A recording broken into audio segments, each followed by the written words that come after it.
Hey, this is Tough doing an online video debate for the resolution resolve forcing the students to recite the Pledge of Allegiance video debate. I will be arguing pro for this, and this is round number 2.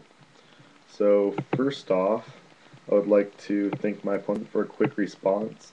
Given that my opponent didn't make his own contentions, we will be debating mine for the rest of the debate. Going on to his argument on my contention 1. First, my opponent says that reciting the pledge takes away our freedom of speech and takes away our constitutional rights. However, this is giving the pledge more credit than it's due.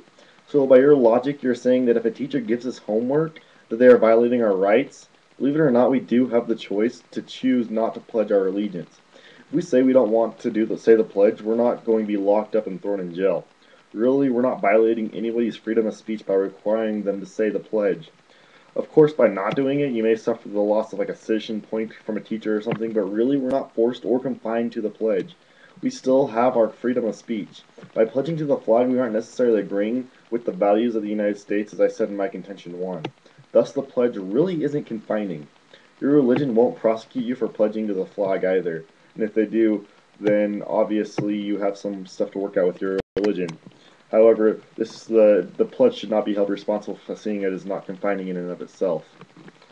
So going on to my contention 2 and the attacks made on it, my opponent said the ways to respect our country is by practicing our freedoms rather than forcing them.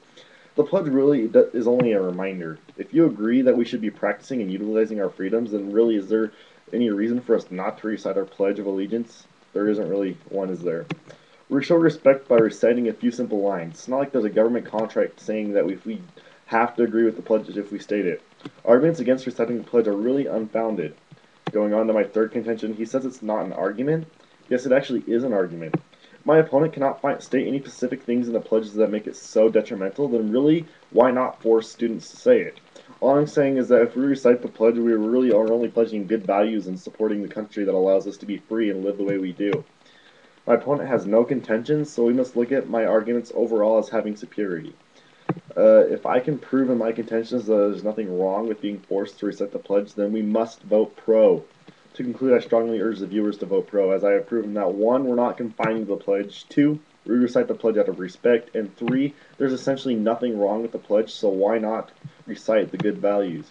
Ladies and gentlemen, for those of you 18 and younger, or even those of you in college, we all have to obey our superiors in the school environments in order to succeed. It's not like we're forced to, because we have the choice. We should just recognize and take responsibility for the fact that by not obeying these laws, we'll be facing consequences.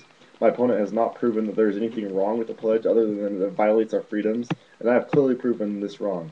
Thus, based on all the information, I strongly urge you to vote pro. Thank you.